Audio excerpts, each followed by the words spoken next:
Great planning again. And hello, Matthew. Nice to see you, mate. It's been a few days. Absolutely. Good to see you. Good morning, Roy. So Tuesday chew time again. We'll finish on time anyway. Tuesday chew time again.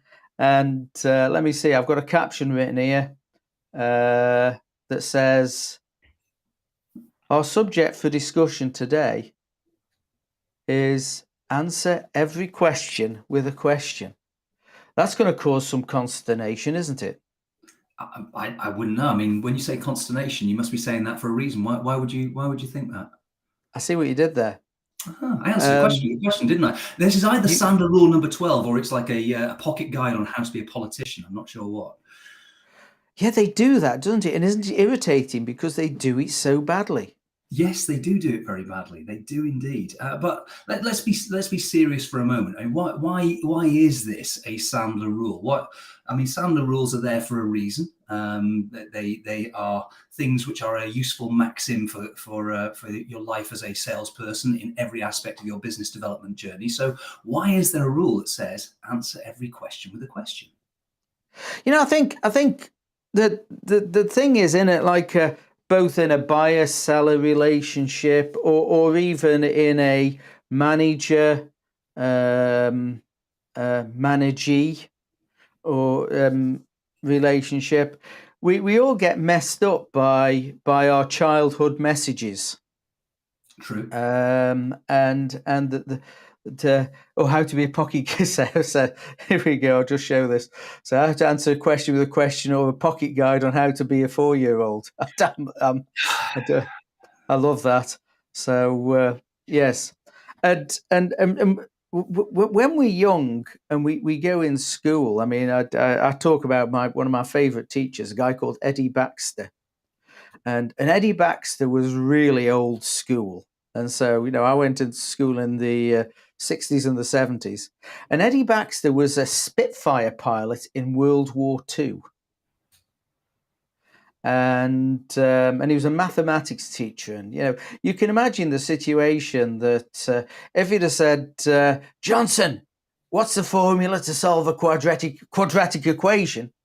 You can imagine, I mean, every instinct inside me is saying, minus b plus or minus a square root of b squared minus 4ac all over 2a. And he would go, excellent job, have a sticker or don't have a blackboard rubber thrown at you. And really then with the choices when you're growing up in school, people ask you questions, you answer questions. And at the end of the year, you have an exam. There's a whole sheet of paper asking you questions, and your job is to answer questions. Can you imagine the same situation? Johnson, solution to a quadratic equation. And I go, Mr. Baxter, that's a really interesting question. Why did you ask me that now? Can you imagine what my day would have looked like? So I think that's a nice little hint as to why it is that, however, in day-to-day interaction, we do actually suggest that you should ask a few more questions. And I think Mark's got it exactly right as it's just appeared on the screen here. A little bit of fact finding, getting to fully understand. And I think that's a really interesting word there, fully, because if we accept the initial explanation for things, we're in danger of accepting the superficial version of things, which is usually a lazy why. We see the first why, we accept what we're being told. That's a lazy way. If you're digging, you might get to a real why, especially if you go digging deep enough. So what sorts of examples have we got of this, Roy? I mean, we've obviously encountered it loads and loads of times, and I'm sure most people watching this have also encountered it. Tell us, give us an example. And apart from Mr. Baxter, no one else has asked me what the solution to a quadratic equation is. I could sense the cathartic element of you being able to get that out. And I was very impressed. I mean, you might as well have just been speaking Greek to me. I have no idea what you said, but... Yes, mathematician. But, I mean, we get this in a buyer-seller situation. The buyer says, how much is it? And he might say it with less of a cynical tone, but basically how much is it? What's it cost? And I don't know about you, but when I deal with more and more salespeople, that's the one question they don't want to hear. And they never have an answer. They just go, and then whoop, out comes like pound note symbols. And I think, again, side tip for people watching it: if you get asked the same question 2 or 3 times, you better start preparing for an answer that's not going to be combative, not going to be aggressive, and is actually going to add value to the conversation. Because as a salesperson, if you don't bring value to the table, you bought nothing. So there's another comment from Mark. Here we go. Let's have a look at this. Yeah, Old adage is, people don't know what they want, and asking more questions gets to a deeper understanding. And yeah, and I guess when they ask questions, there's something behind it. That's got to mean something. They've asked that question. Going back to your very first question, you've asked that for a reason.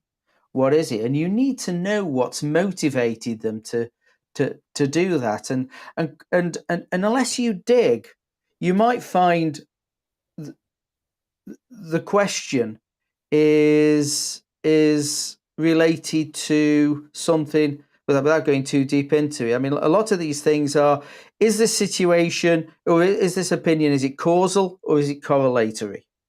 It could be, people complain they had a car, it was forever breaking down, therefore it's a crap car. And then you go, well, okay, what sort of things could you have done when you had this car over 6 years that meant that it didn't break down? They say, well, I never took it in for a service. And so, they say it's a crap car because it kept on breaking down. But that was more correlatory. Causal was that they never took it in for a service and never changed the oil. But it still broke down, and therefore their opinion was it was a bad car. Yeah, certainly you do tend to see people tackling symptoms rather than tackling causes very often. And if you spend a little bit of time digging behind why something is happening and not just accepting the first thing that comes up, then you can actually get to a deeper understanding, to use Mark's phraseology, of what's really going on, and also what the impact is of not solving that deeper problem. Because the problem is that people tend to work with what is salient, and what is salient is something that is immediately in front of them, feels very relevant, and feels quite significant because it is dominating their world right now. But that doesn't necessarily mean that it's still significant in a week's time, and it probably wasn't necessarily significant a week ago. It's just what's dominant right now. So there's a difference between recency and significance. There's a difference between symptoms and causes, and there's a difference between correlation and causation, as you rightly say. So until you go digging, then actually you can't actually work out what's really going on in their world. And very often, to use Mark's point, they don't actually necessarily know themselves. They do once you go digging. They recognize the truth of it because it's their data that's coming out of their mouths. So of course they recognize the truth of it. But until you actually help them to self-discover these things by asking smart, insightful questions, then you're probably going to be dealing with the wrong problem. I mean, you might not be, but you probably are. There is a good. Well, the thing is, you don't want to take that risk, do you? You don't want to take the risk of answering the wrong question, because it doesn't move the conversation on. And quite often, when people ask you a question, you ask a question which will just get you to a high level pain indicator, but not really in any great depth. So we've got a rule in Sandler as well, saying the rule of 3+. You've got to ask 3 questions as a minimum to get to the real impact, the real reason behind the question. And it really is quite interesting how that when you get to the impact, you'll find the initial question wasn't relevant at all. Yeah. It was just a very high level symptom, and the problem with trying to answer questions to very high level symptoms is you get to very high level answers, which won't help.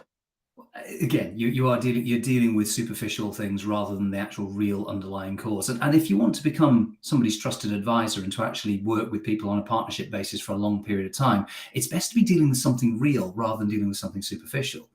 certainly you don't help your cause, or indeed your prospective client's cause, if you deal only in the realms of the superficial. For most of us, I mean, obviously, if what you're dealing with is purely transactional and product led, then that's fine. That's okay.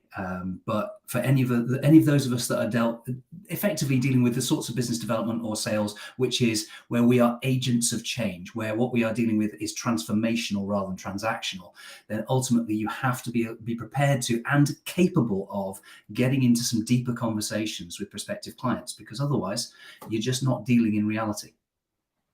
And I think that's right. You mentioned the word trusted advisor. Trusted advisor is very important, and in order to be a trusted advisor, you've got to have their interests at heart. And I think that's in sales can sometimes slip when salespeople have targets. Whose end are they looking forward to? If the manager's breathing down the neck and saying you're not going to hit target this month and you need to, I think the conversation goes away from less trusted advisor to more self-serving, and that's a real that it really sort of stops the conversation or the value in the conversation. So your job is to answer every question with a question in a way that allows them to bring further value to the conversation. And as we know, they're not interested in how smart you are, how quickly you can answer questions. They're interested in how you take pain out of their life that makes their life better, and they have to know that you are interested in that. So again, you have to bring value throughout the whole conversation, and the challenge is that if you answer every question with a question, it could just feel that they're not getting any value, and you've got to. It's a balance, right? Because it then stops from being a conversation into being an interrogation. Yeah, absolutely. Yeah. And I've fallen into that. Oh God, yes, absolutely. Me too. Sounds like you've got a story though. Tell us about that. I've got loads of stories. I do remember one time where I was told to ask lots of questions right at the early end of my career. I actually went in with a sheet of questions I'd defined, pre-call plan, of questions that I'd defined. And of course, the problem is I got these questions, and the questions had no relationship to their world. So bad questions, right? It's crap in, crap out, isn't it? Yeah. This guy said to me, he said, really, whereas you might have got your questions answered, I'm no further forward. I don't know what. So we have to engender some level of conversation. If someone asks you a question, we've got to allow them to open this thing out. And quite often, when you're in sales, you're seeing someone, you're prospecting, you're seeing someone for the first time. It has happened that they don't know what you do. They tell us what you do, and you can't answer that with a. That's an interesting question. Why did you ask that? It just doesn't fit. It just doesn't fit. So you've got to sprinkle some fairy dust in there, and this is where things like well-crafted 30-second commercial or 1 or 2 minute commercials. And we was talking about this morning in Sales Mastery, a 2-minute commercial. What does a 2-minute commercial look like? Because they need something like an anchor point to know what the conversation is. And they need to have an anchor point to recognize where their world might relate to that. If you're sort of on a prospect, if they've got problems and they've called you in, they might turn around and say, here's my problem. How can you fix it? And that's when you can really get onto, here's my problem. How can you fix it? What would you say, Matthew? How can you fix it, Matthew? Come on, fix it, boy. That's what I'm looking for. Can I be really honest with you? I don't know. Yeah. Right now, would it be okay if I just took a step back, asked you a couple of basic questions to kind of really flesh out my understanding of the problem, and then maybe between the two of us we can work out whether or not I might be a resource for you?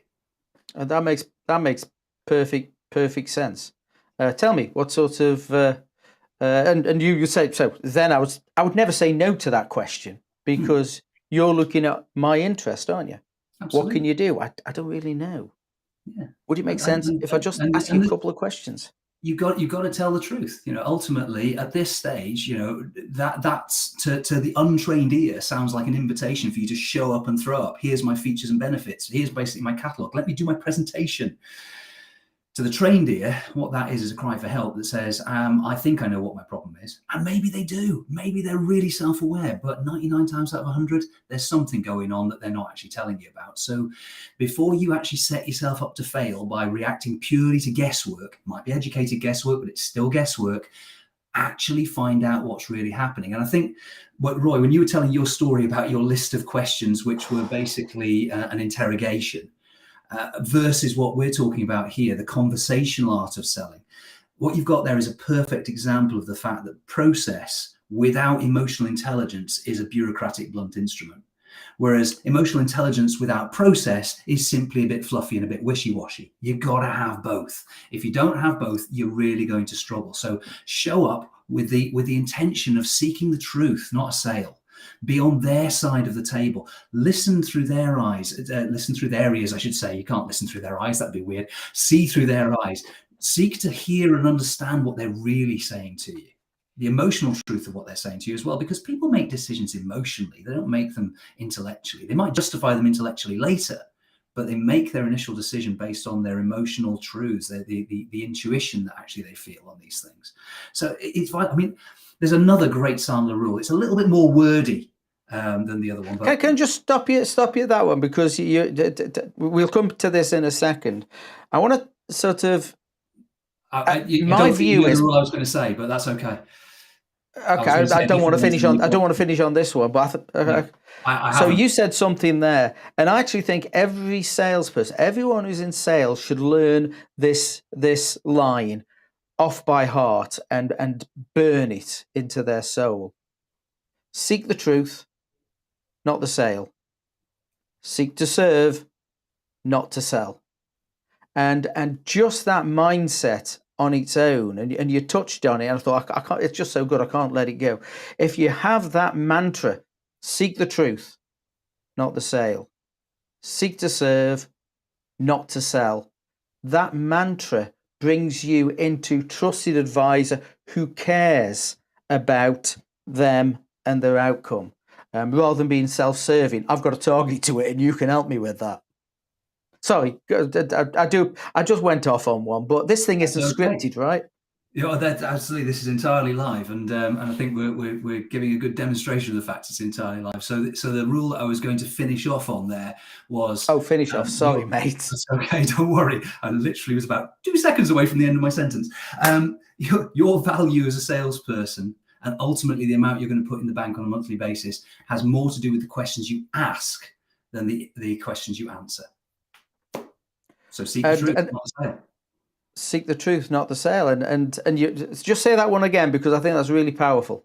It is. I mean, your value as a salesperson, and ultimately the amount that you're going to put in the bank on a monthly basis, has more to do with the questions that you ask than the questions that you answer.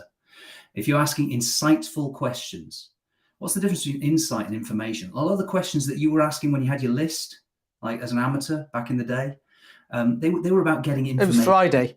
There you go, last Friday, yeah. It's about getting information, right? And that's great. At least you're showing up to ask them information. But if you're asking insightful questions, well, that's not about getting information. It's about giving insight, because the nature of the questions you ask changes the way they think about the situation. That's insight. Insight is hidden truth. Information is merely, well, it's inert, it's static, it's data. And I think, asking different questions and different types of questions. I mean, the standard one, I think all salespeople are trotted out with when they see someone for the first time. What are your challenges? I can't get out of bed in the morning. I'm tired all the time. And you can't help that sort of stuff, can you? And it's just one of those horrible questions that's trotted out that make you look like everyone else, and I just hate it, and I hate it because it never served me. That question, I've used it. I was a bag carrying rep for decades, that question never served me with anything, yet people still trot it out because someone somewhere said it was a good idea. It's awful. If you find yourself saying that, just stop it. Yeah. Stop it. It doesn't help. Sorry. No, it's absolutely brilliant. There is something to this whole asking questions when you get asked a question thing, though, and certainly it's revolutionised the way that we sort of approach things. I have to say, if you just simply ask a question when somebody asks you a question, though, it can feel well. Let's say you feel like you're doing a handbrake turn in the conversation. It doesn't feel very comfortable. It doesn't feel exactly smooth. So just a simple little phrase to remember as well is stroke, repeat, reverse, and it's part of your active listening, because repetition shows that you're actually listening to what it is they're saying. But stroke, repeat, reverse. What do we mean by that, Roy? So stroke, repeat, reverse is a relatively simple thing to do. Most people miss it. So when people ask you a question, first off, and this sort of digs a little bit into transactional analysis, and we're not going to talk about that today. But the thing is, if someone's taken the thought and energy to ask you a question, first off is you've got to make them feel good about it, and there's a number of ways. If someone asks you something, if you've never heard it before, congratulate them on coming up with something new. If they've asked you a question that you hear a lot because of experience, the sort of world you get involved with, actually telling them that you've heard it, and say, okay, that's a question I do hear a lot. Again, credibility. I've seen it. I have experience in your questions. And then the repeat. The repeat is a couple of ways we can look at this. The repeat can be just rote. When you say what they've said, is like a parroting.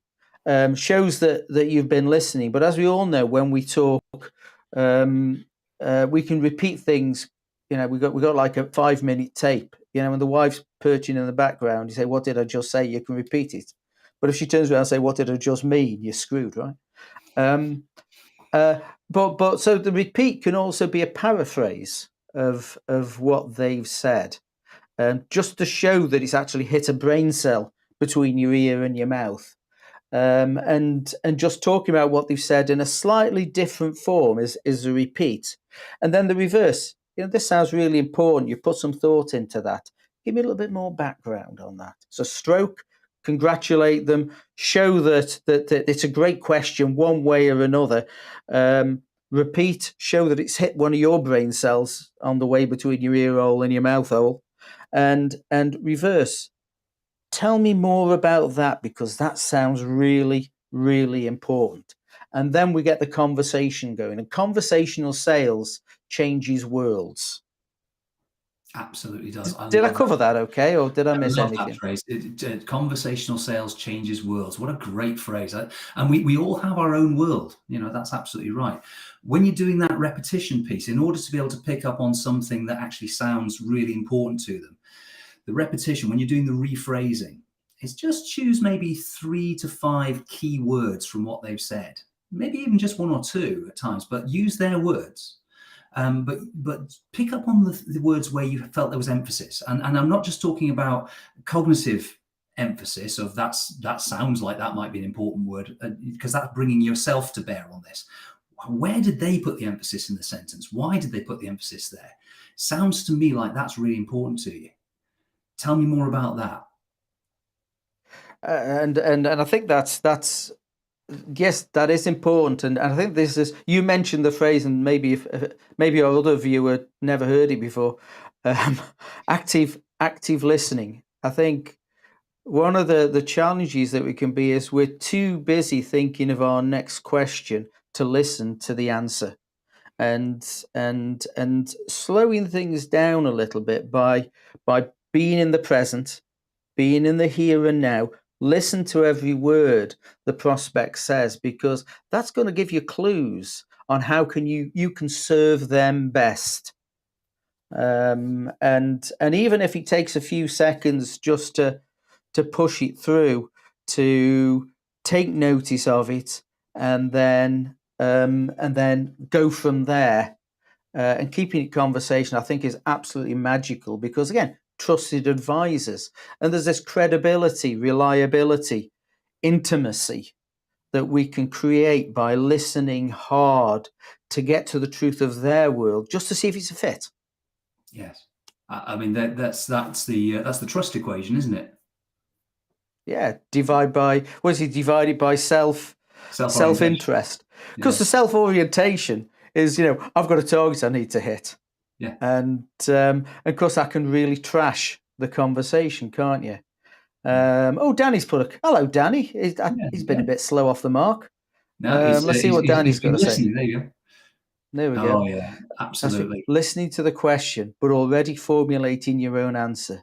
Yeah. You can completely miss what the actual question is. Listening to respond rather than... And this is great. This is responding yes.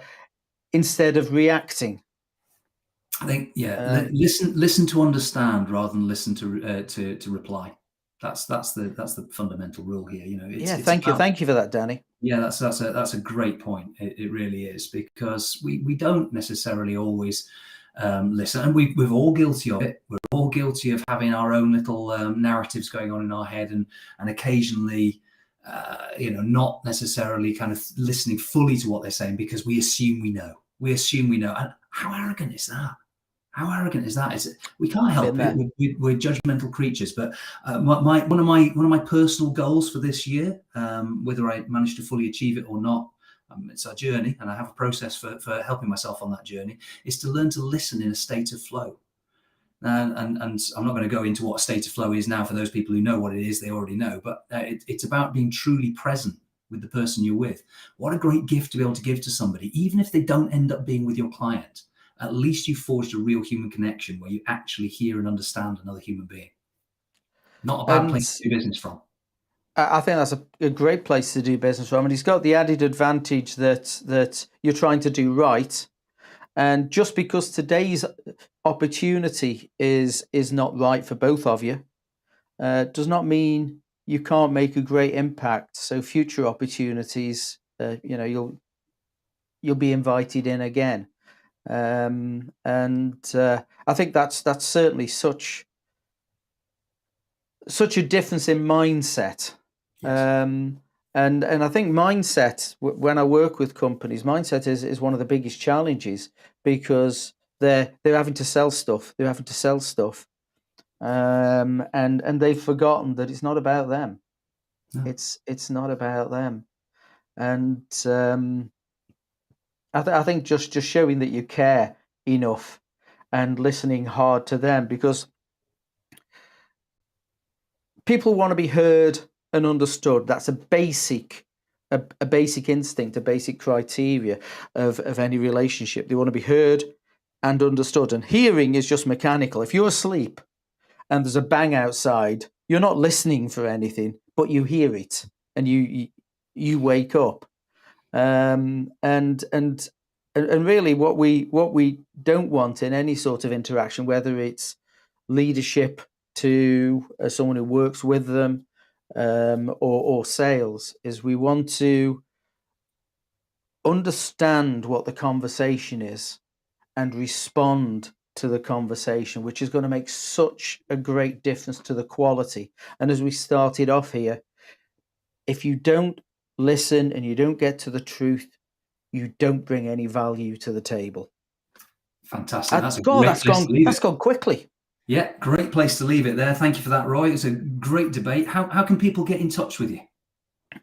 So my number 07867 525 868, 07867 525 868, and roy.johnson@sandler.com. Love to talk with you about any sort of sales and leadership challenge, but I'm not everyone's cup of tea, whereas Matthew is. And how can they get hold of you, Matthew?